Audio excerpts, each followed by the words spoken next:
Buenos días o buenas tardes. Hoy día vamos a hablar sobre las moléculas señalizadoras. Cada minuto del día, nuestro cuerpo lleva a cabo tareas complejas, ya sea que conserve la temperatura corporal o que mantenga nuestras manos lejos de la estufa caliente. Sus billones de células se comunican todo lo necesario para ayudarle a funcionar. Esta forma de comunicación eficiente y efectiva es un proceso llamado señalización celular. En esta reunión vamos a hablar sobre las moléculas señalizadoras, que son las encargadas de llevar estos mensajes entre célula y célula.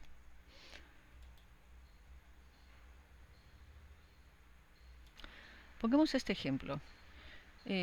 La comunicación celular es un proceso, un componente de este proceso de la señalización celular. Por ejemplo, la función que tienen las moléculas de adhesión celular en el proceso de reconocimiento para la generación de sinapsis, ¿no? Eh, la sinapsis es la base, ¿no?, de la comunicación entre las neuronas, que puede ser de tipo química o eléctrica. Entonces, eh, la adhesión celular pues es un proceso en el cual las células hacen contacto entre sí con otros sustratos a través de complejos proteicos especializados. Dentro del sistema nervioso, ¿no?, tenemos el fenómeno de plasticidad, la cual es definida como un cambio persistente de las propiedades funcionales de las neuronas, ¿no?, y de los agregados neuronales. En este sentido, la sinapsis, la plasticidad de la transmisión sináptica es un fenómeno de potenciación, ¿no?, así también como de lo que llamamos la poda axonal y la formación de nuevas sinapsis, ¿no? Es un fenómeno que se demostró primero en el sistema nervioso periférico en los años 50, pero que después ha sido demostrado en el sistema nervioso central. Entonces, para el reconocimiento de las áreas de sinapsis se tienen que expresar una serie de moléculas de adhesión, en este caso son las NCAM, las que van a producir modificaciones a través de esta reunión, de esta relación con el intracelular, ¿no? Y estas modificaciones permiten, ¿no?, primero el reconocimiento de una célula con otra y después que se generen los diferentes mecanismos para la generación de las moléculas que van a expresar los receptores y la liberación de vesículas determinadas para la función de esta sinapsis. Así, la comunicación celular pues viene a constituir un proceso importante en el cual una célula va a transmitir información a la otra, ya sea esta cercana o lejos o lejana, ¿no? En este proceso de comunicación celular, la señalización celular es un componente de este proceso, ¿no?, de de comunicación celular. Entonces, la vía de transmisión propuesta en respuesta a la atención, por ejemplo, del SINDE-CAN, ¿no?, 4, en este caso, en el lado apical, las fuerzas del SINDE-CAN 4 en el lado apical desencadenan el reclutamiento de la alfa-actina, ¿no?, de la alfa-actina y la activación del PI3K, que es un factor de crecimiento epidérmico dependiente. De manera que lleva a la producción local de PIP3, ¿no?, y después de la propagación del lado basal, ¿no?, del fosfatidil-inositol 3, se une a la quinlina 2, lo que conduce a la activación de la integrina, ¿no?, que inicia la señalización del RHOA y desencadena la rigidez celular. Como vemos, entonces este es un proceso integrado. La integración de estos procesos lo observamos en esta lámina, ¿no?, de los diferentes cambios que se producen por la interacción entre las diferentes moléculas, ¿no?, que van finalmente ¿no?, a producir la relación entre la matriz extracelular y las integrinas. Entonces, diríamos nosotros que la comunicación celular, ¿no? Las células tienen la necesidad de intercambiar información, ¿no? Frente a la necesidad de intercambiar información se generan señales físico-químicas, ¿no? Y estas señales físico-químicas se intercambia información con el medio ambiente o entre células. Con el medio ambiente, ¿no? Organismos unicelulares y entre células con células del entorno en los organismos pluricelulares. Esta comunicación no solamente se produce entre la célula y el medio ambiente o entre la célula y otra célula, ¿no? Son también se van a producir cambios en el intracelular y comunicaciones entre las moléculas y entre los diferentes organelas dentro de la célula, ¿no? Así observamos, por ejemplo, que la célula tiene un medio, un entorno con una concentración de iones diferente que en el intracelular, ¿no? Entonces, este hecho de que el interior de la célula se acumula potasio, mientras que en el medio externo es el sodio el predominante, ¿no? Es parte también de la forma en que se va a comunicar la célula. Entonces, la comunicación entre las células va a tener diferentes componentes, ¿no? Cuando nosotros nos comunicamos entre nosotros, vamos a tener que tenemos un mensaje, ¿no? O sea, se necesita un emisor, en este caso, ¿no? Un, un medio por el cual nos comunicamos, ¿no? Un medio de comunicación. Hay diferentes medios de comunicación, ¿no? Una fuente de energía, ¿no? La cual al codificarse o modularse genera un código con un significado de la información. Entonces, las células, y tenemos un receptor. Las células utilizan algunas organelas especializadas como las mitocondrias que van a producir la energía necesaria para realizar las funciones fundamentales. Entonces, cuando tenemos la comunicación, entonces tenemos la energía y la energía la podemos codificar en diferentes formas, ¿no? Entonces, frente a un estímulo externo o interno, se va a generar un flujo de información que se difunde de un componente A a un componente B, ¿no? Este estímulo externo e interno, esta primera célula puede filtrar la información, modificar la información, codificar la información de una manera que permita que la célula B reciba esta información, ¿no? Así tenemos pues células especializadas. Nosotros, ahorita ustedes están escuchando, ¿no? Pero ¿cómo escuchan? ¿Cómo reconocen lo que yo les estoy diciendo? ¿No? El código de fonemas va a ser modificado a nivel del oído, ¿no?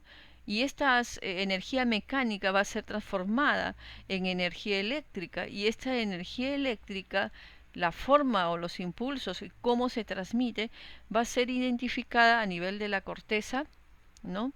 Auditiva, y de ahí esta corteza auditiva va a mandar otra señal, otros códigos, ¿no? A la corteza de asociación para que ustedes lo que están escuchando lo integren con lo que están mirando. Entonces podemos decir que en esta comunicación celular las moléculas de señalización, ¿no? La señalización celular, que incluye una serie de mecanismos biofísicos, físicos y químicos, ¿no? Incluye pues un intercambio de información. Este intercambio de información se va a dar en el caso tanto en los organismos unicelulares como en los organismos pluricelulares o multicelulares. La comunicación en medios multicelulares, ¿no? Estamos hablando de células animales y vegetales, pues es diferente. Puede ser en contacto directo, ¿no? A través de uniones comunicantes. En la membrana plasmática existe una modificación de la membrana, ¿no? Y se va a producir unas uniones comunicantes entre célula y célula, ya sea a través de células animales como son los cell junctions o a nivel de los plasmodesmos entre las células vegetales. Además de eso, nosotros tenemos que existe una modificación en la membrana, ¿no? Que nos va a dar el reconocimiento entre célula y célula a través de moléculas como las inmunoglobulinas, por ejemplo, las integrinas. Entonces, ¿no?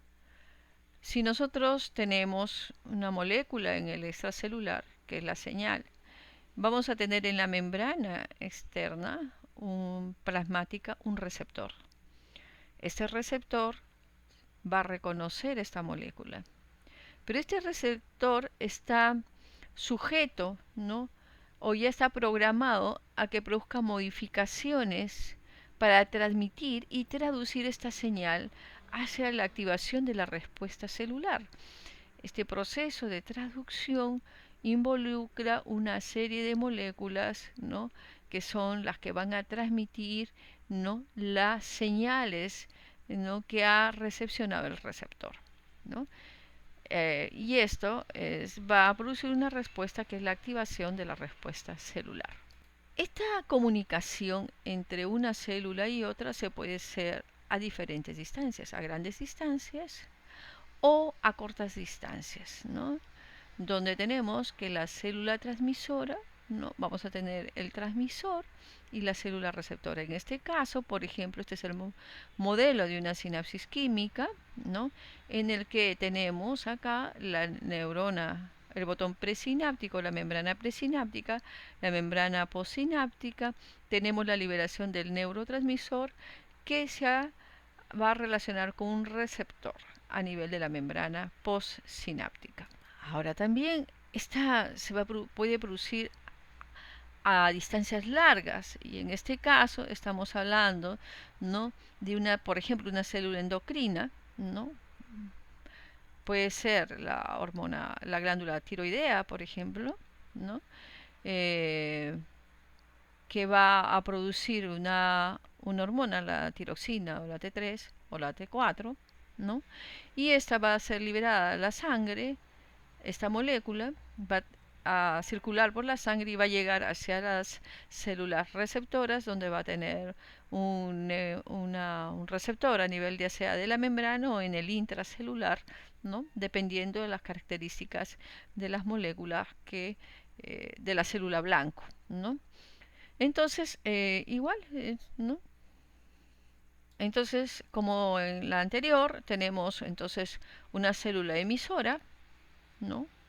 Que emite la señal que viaja, en este caso a través de la vía sanguínea, que es la hormona, y una célula receptora, que es la célula blanco, en donde se encuentra una molécula específica que va a reconocer el mensaje. Con estos dos ejemplos podemos pues establecer que en las etapas de la señalización celular tenemos la recepción, la transducción y la respuesta. Entonces, con una molécula señal, vamos a tener en el receptor donde tenemos la recepción, ¿no? A nivel de la membrana plasmática, ¿no? La traducción de la señal y finalmente la respuesta, que es la activación de la respuesta celular. En las etapas de señalización celular, entonces, tenemos al mensajero, que es el portador de la información. La célula emisora realiza su síntesis y secreción. Es transportada, ¿no? El mensajero hasta la célula blanco, donde se produce la recepción del mensajero, de la señal, por un receptor celular que generalmente es una proteína. Luego se produce la transmisión intracelular de la señal, ¿no? Que es la traducción de la señal, la respuesta ¿no? Que es el cambio del estatus celular, ya sea un cambio en el metabolismo, en la expresión genética, ¿no? Y finalmente la eliminación o degradación de la señal, que es la interrupción del proceso. Entonces, dentro de la clasificación de las moléculas señalizadoras extracelulares, ¿no? Vamos a tener a los péptidos y proteínas, ¿no? En este caso tenemos varios ejemplos como son los oligopéptidos. Un ejemplo es la vasopresina, la hormona liberadora tiroidea, ¿no? Polipéptidos como el glucagón, la insulina, la hormona de crecimiento, la renina, la hormona estimulante de los folículos, y la luteinizante, ¿no? Como la hormona estimulante del tiroides, eritroproyectina, factores de crecimiento y teoletinas. Ejemplos, cada día se descubre algo más, ¿no? Hay derivados de aminoácidos como son la serotonina, la melatonina, el GABA, ¿no? El glutamato, la histamina o las catecolaminas, ¿no? Que son las mensajeras en el sistema nervioso vegetativo, ¿no? Como la adrenalina, noradrenalina, dopamina, la tirosina, la acetilcolina, ¿no? Esteroides y derivados precursores del colesterol, ¿no? Ahí tenemos el cortisol, las hormonas como el cortisol, la aldosterona, la vitamina D, andrógenos, estrógenos, testosterona, ¿no? Hormonas tiroideas derivadas de la tirosina, como la tirosina T4 y la T3, derivados del ácido araquidónico, y aquí tenemos a las prostaglandinas, a los tromboxanos, a los leucotrienos y algunas otras moléculas como el óxido nítrico, ¿no? Liberadas por el endotelio celular, el endotelio vascular. Entonces, así como vemos, la comunicación celular, según la distancia que hay entre el emisor y el receptor de la señal, la podemos clasificar, ¿no? Como autocrinas, es decir, aquellas que se producen en la misma célula, una señal, la misma célula modifica, ¿no? Su comportamiento a través de moléculas que libera y actúan sobre sí mismas con un mecanismo de feedback, de autocontrol, ¿no? Las paracrinas, en las cuales la distancia es corta generalmente entre una célula y otra, y las endocrinas u hormonales, en donde se tiene que recorrer una distancia a través de un medio, como es, por ejemplo, la señal tiene que viajar a través de la vía sanguínea. Veamos algunos ejemplos del modelo autocrino. Aquí tenemos, por ejemplo, los factores de crecimiento y las neuronas presinápticas, ¿no?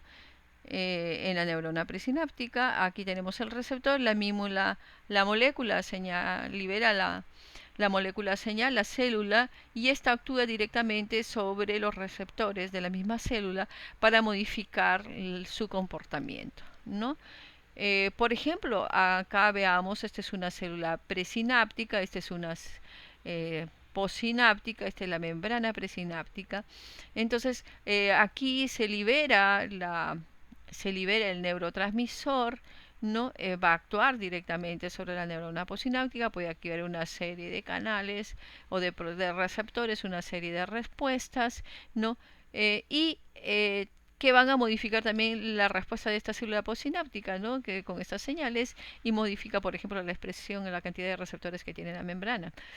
Por otro lado, la neurona presináptica va a modelar, a modular, ¿no? La cantidad de liberación de neurotransmisores a través de unos receptores que ¿no? Van a producir una serie de cambios a nivel de la neurona presináptica, ¿no? De tal manera de que va a producir o que aumente la captura de los precursores para nueva síntesis de neurotransmisores, o simplemente va a limitar la acción del neurotransmisor en la molécula señalizadora, haciendo un reuptake, ¿no? Veamos el modelo paracrino. En el modelo paracrino, la comunicación paracrina, ¿no? Aquí los ejemplos también son los factores de crecimiento, la histamina, ¿no?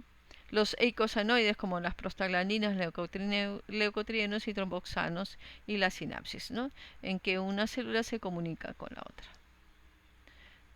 Claro, la sinapsis es un buen ejemplo de paracrino, porque aquí tenemos la neurona presináptica, la neurona postsináptica y la liberación, ¿no?, del neurotransmisor que actúa de una célula a otra. En el anterior, recuerda el autocrino, lo que veíamos era que esta misma célula, neurona presináptica, liberaba los neurotransmisores y estos actuaban y eran reuptakes, o sea, recaptados por la célula presináptica para la regulación autocrina, para modificar la producción y la expresión de moléculas en la membrana, ¿ok? Y la liberación de neurotransmisores, ¿ok? En este caso es que esta célula presináptica libera el neurotransmisor hacia la célula postsináptica, produciendo un cambio en la célula prosináptica. En el modelo endocrino, ¿no?, nosotros tenemos la liberación, ¿no?, de moléculas. Por ejemplo, en la hipófisis, en el lóbulo anterior, se libera la FSH y la LH, que van por vía sanguínea hacia el ovario, haciendo la producción el estímulo del folículo para la que se produzca la maduración, y estos, ¿no?, a su vez van a liberar otras hormonas como el estrógeno, la progesterona y andrógenos. Por ejemplo, acá en el hipotálamo, ¿no?, también nosotros tenemos la liberación de la GnRH, tenemos el sistema portal, ¿no?, hipotálamo hipofisiario, ¿no?, que va a actuar sobre el lóbulo anterior de la hipófisis para la liberación del LH y FSH. A su vez, estos estrógenos y progesteronas van a actuar, ¿no?, como un mecanismo de feedback sobre el hipotálamo, ¿no?, modulando y controlando la expresión del mismo, del factor deliberador de hormona de FSH-LH. Entonces, veamos, de acuerdo a los receptores del mensaje, ¿no?, podríamos decir que la clasificación es que hay algunos que son receptores de membrana o de superficie y otros que son intracelulares. Los receptores periféricos o receptores de membrana, tenemos la membrana plasmática, el receptor de la superficie celular y la señal hidrofílica, ¿no?, la molécula, ¿no? En los receptores internos tenemos receptores intracelulares, generalmente que son hidrofóbicos, ¿no? ¿no? Tenemos el carrier de la proteína, ingresan, al ser hidrofóbicos, atraviesan la membrana plasmática, ¿no?, y tienen el receptor ya sea dentro del citosol o el receptor en la membrana nuclear, por ejemplo, ¿no? Por ejemplo, aquí tenemos la hormona esteroide, la testosterona pasa a través de la membrana plasmática. La testosterona se une a una proteína receptora en el citoplasma, en donde se activa, se produce un complejo hormona-receptor. Este complejo hormona-receptor entra al núcleo y se une con genes específicos. La unión de la proteína estimula la transcripción del ARN mensajero, y el ARN mensajero es traducido en una molécula, una proteína específica. Entonces, dentro de la clasificación de los receptores, diríamos que según su localización celular tenemos los de membrana, que generalmente es, en este caso, las moléculas señalizadoras son hidrosolubles, ¿no?, de 7 dominios, son receptores de 7 dominios acoplados generalmente a proteínas G, a proteinquinasas, asociados a tirosinquinasas como a treoninquinasas y son canales iónicos. Entre los intracelulares, las moléculas señalizadoras son generalmente hormonas liposolubles, y aquí tenemos ejemplos de hormonas esteroideas con receptores nucleares, de retinoides en receptores nucleares, de hormonas tiroideas en receptores nucleares y de óxido nítrico. Ahora, los receptores también los podríamos clasificar según su actividad bioquímica. Aquellos que activan las proteínas G grandes, es decir, acoplados a proteínas G. A aquellos que activan la actividad de proteinquinasas, ya sea propia o de otra quinasa asociada, ¿no?, proteíntirosinquinasas asociados a proteíntirosinquinasas, serina treoninquinasas. Hay aquellos que se unen al DNA y regulan genes, como los receptores de hormonas tiroideas y retinoides, y aquellos que permiten o impiden el paso de iones, los canales iónicos. Finalmente, aquellos que tienen una actividad receptor-efector, como la guanilato ciclasa, receptor de óxido nítrico. Entonces, los receptores, ¿no? Tenemos los de membrana y los intracelulares. Dentro de los receptores de membrana, receptores asociados a proteína G. Aquí muchas hormonas endocrinas, ¿no? Que tienen efectos sobre el metabolismo y receptores olfativos. Glucagón, adrenalina, dopamina, serotonina, histamina, glutamina GABA, acetilcolina ¿no? y quimiosinas. Receptores tirosinquinasa, hormonas y citoquinas inductoras de proliferación con los diferentes factores de crecimiento epidermal, factor de crecimiento neuronal, factor de crecimiento asociado de los fibroblastos, ¿no? Factor de crecimiento asociado al crecimiento neuronal. Receptores asociados a tirosinquinasas, las JAKs, generalmente las hormonas y citoquinas inductoras de proliferación y diferenciación celular, la eritropoyetina, la trombopoyetina, la hormona del crecimiento, la interleuquina 6, 11, 3, 5, ¿no? 9. Receptores de insulina, ¿no? Factor de crecimiento,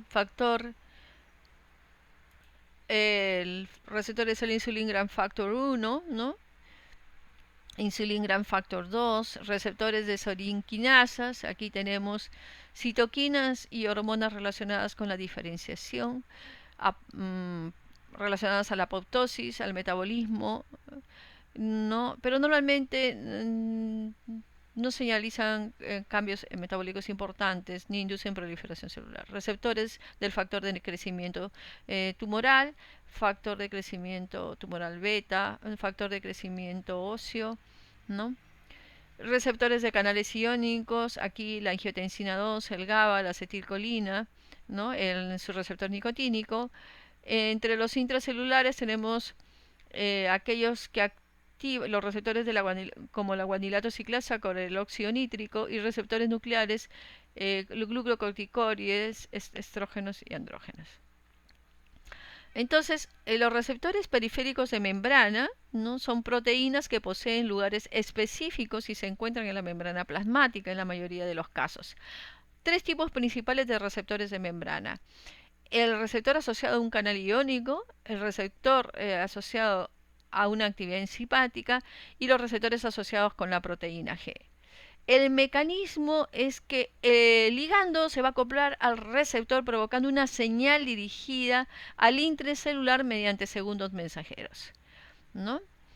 Los receptores acoplados a canales iónicos son característicos en el sistema nervioso, pero no son excluyentes.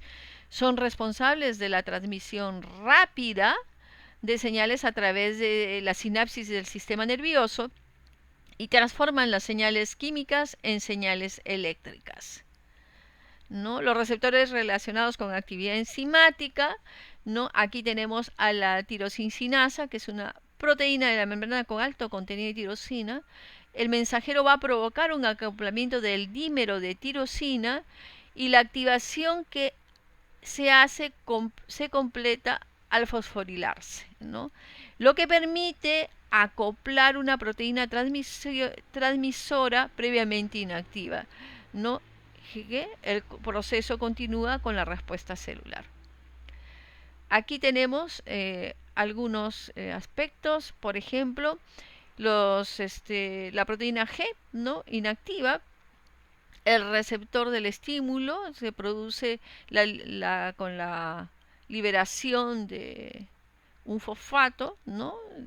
Y GDP, lo que se produce la activación de la proteína G generando la señal. Los segundos mensajeros, ¿no?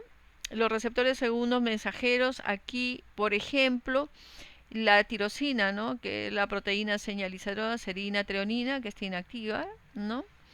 Y se produce la activación con el fosfato, ¿no? De la proteína señalizadora se fosforila generando una señal, ¿no? Y como observan ustedes, todos son procesos de ida y vuelta, ¿no? Para activación e inactivación. Los receptores asociados a proteína G, ¿no? El receptor acoplado a proteína G, por ejemplo, aquí tenemos inositol trifosfato, el diacilglicerol, ¿no? Y acá la proteína G tiene tres grandes componentes, alfa, beta y gamma, ¿no? Es una proteína transmembranal, ¿no? 7 alfa hélice. Se produce la activación, ¿no? A través, entonces, como habíamos dicho, al unirse, al activarse la proteína G, se va a producir la actividad, ¿no? De la unión de esta subunidad alfa y la activación de la de fosfolípido C, fosfatidilinositol, no la liberación del IP3, ¿no?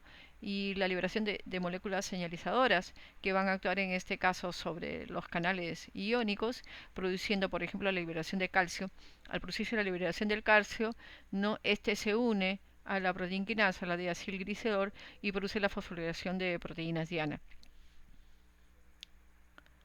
Los receptores acoplados a la proteína G, que se llaman RAPG en inglés, ¿no? También conocidos como receptores transmembrana, de 7 dominios, ¿no? Comprenden una gran familia de proteínas de receptor en transmembrana, como lo veremos en la siguiente reunión. Observen ustedes acá, paso a paso, ¿no? En la primera parte, el ligando se une al receptor, alterando su conformación y aumentando la afinidad por la proteína G a la que se une. En el paso 2, como vemos acá, la unidad G se libera, ¿no? Y libera su PIB, que se reemplaza por GTP. Y en el paso 3, la subunidad G se disocia del complejo de proteína G y se une a un efector, en este caso la adenilciclasa. Activando el efecto, el dímero G también puede unirse a un efector, como el canal iónico o una enzima. No, finalmente la adenilciclasa activada produce AMP cíclico, y la actividad de la GTPasa hidroliza el GTP, desactivando a la proteína G y volviendo a su conformación anterior. Entonces, el mecanismo de activación mediado por el receptor e inhibición de los efectores por medio de la proteína G heterodiméricas, ¿no? Esta proteína G se vuelve a asociar reformando la proteína G trimérica, y el efector cesa su actividad. Finalmente, el receptor ha sido fosforilado por una GRK, y finalmente ese fosforilado, ¿no? Unido al ligando activa proteínas G adicionales. Es probable que el receptor unido a la restina absorbido por endocitosis, por ejemplo, ¿no? Este receptor se une a la restina y esto activa otro mecanismo de control de receptores, ¿no? Entonces, existen muchas enfermedades relacionadas a las vías de unión de la proteína G, ¿no? Que con alteraciones de la proteína, la enfermedad de osteodistrofias, por ejemplo, la enfermedad de McCune, tumores tiroideos, piedropituitaria, alteraciones, tumores adrenocorticales o de ovario, ¿no? Hay el hiperparatiroidismo y diabetes insípida relacionada nefrogénica, ¿no? Relacionada ligada al X, ¿no? Ceguera a los colores, deficiencias glucocorticoides familiares, ¿no?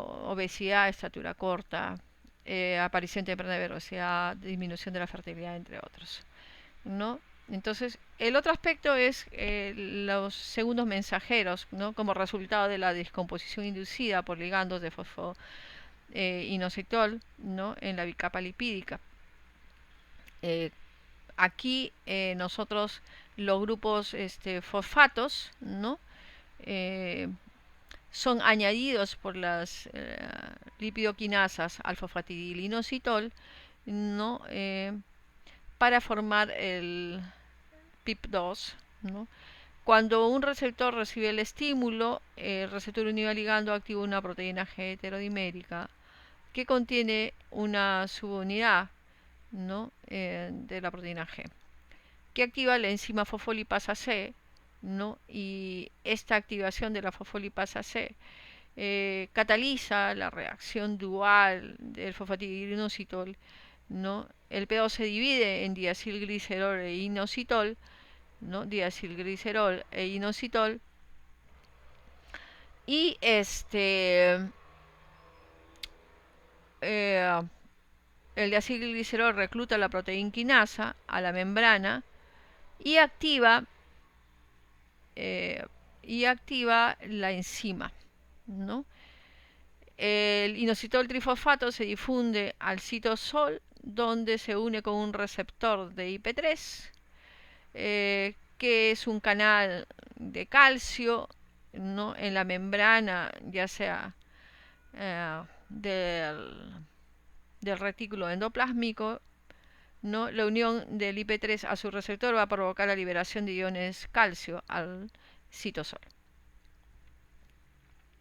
¿no? Entonces, como vemos aquí,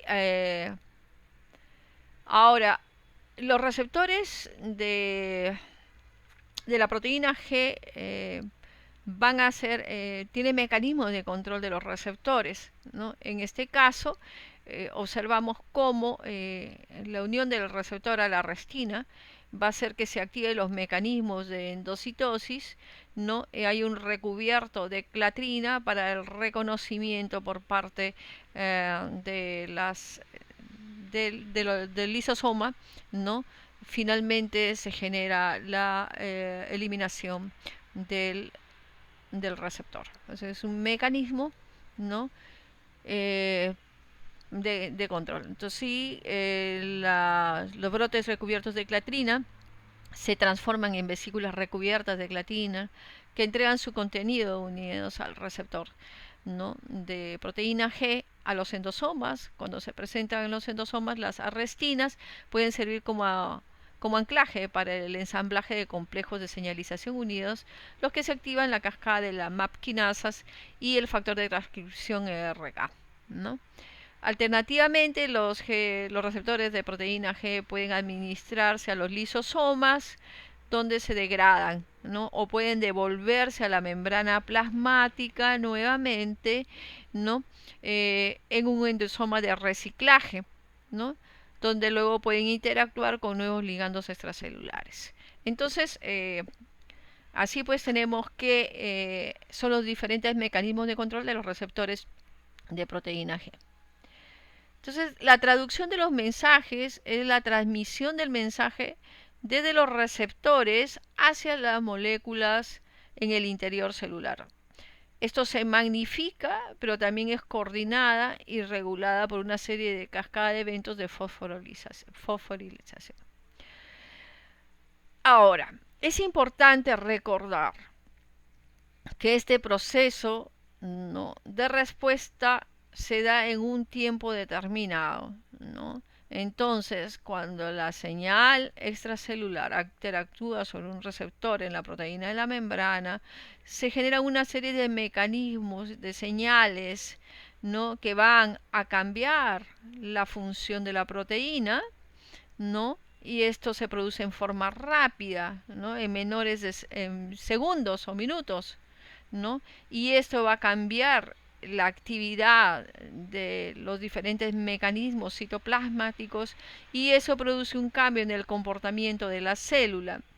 Pero también esta señal, ¿no?, estos mecanismos de señalamiento pueden producir cambios a nivel de respuesta con diferentes moléculas a nivel intracelular que van a producir cambios en la respuesta del DNA, lo que va a generar una alteración en la síntesis de proteínas, ¿no?, generando un cambio en la respuesta citoplásmica, produciendo un cambio, por supuesto, en la respuesta celular. Entonces, si nosotros queremos clasificar, ¿no?, la forma de comunicación y la respuesta celular, podríamos decir que esta respuesta puede ser o rápida, en segundos, o lenta, ¿no? Y eso va a depender cuáles sean los mecanismos, ¿no?, que se desencadenan producto de la interacción entre la molécula y los receptores.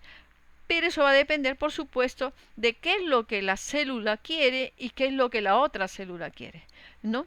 Entonces son mecanismos controlados y regulados. Si bien existe una programación celular, el comportamiento de esta célula va a depender, ¿no?, de los diferentes mecanismos que se activen, ¿no? Estos pueden ser rápidos o lentos, ¿no? Y eso va a depender también del estado de la célula. Y eso es importante tenerlo en cuenta porque es diferente cuando cuando la persona está sana o enferma. Son diferentes momentos. Entonces, cuando nosotros vemos esto a nivel celular, lo tenemos que traducir también a los diferentes momentos fisiológicos de las personas, ¿no? Damos un ejemplo. Por ejemplo, ¿no? Existen diferentes activadores de migraña, ¿no? Y eso va a depender de la disposición genética, ¿no? Por ejemplo, algunos van a producir disminución del ATP cerebral, ¿no?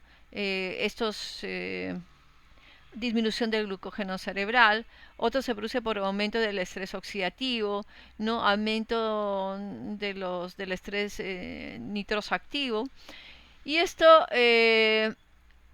no va a ser de que exista, por ejemplo, un aumento del cortisol, aumento temporario de la resistencia de insulina, aumento de la excitabilidad cerebral, lo que reduce, pues, no a nivel de la activación del umbral para desencadenar una serie de mecanismos que generalmente va a llevar a, ¿no?, hay un aumento de la lipólisis, ¿no?, del glicerol, y esto que va a producir liberación de aumento de citoquinas, protecinoides, óxido nítrico, y finalmente va a producirse síntomas asociados a la migraña y cambios en la conservación en el comportamiento, ¿no?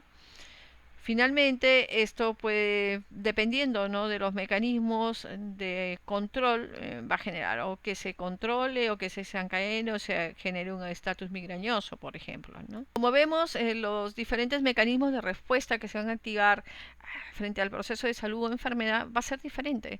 La actividad, ¿no?, los cambios o las formas de respuesta va a también depender de las características del sujeto. Bueno, esa es la parte de la actividad de hoy y no se olviden de consultar la bibliografía. Esperamos que esta reunión haya sido prolífica.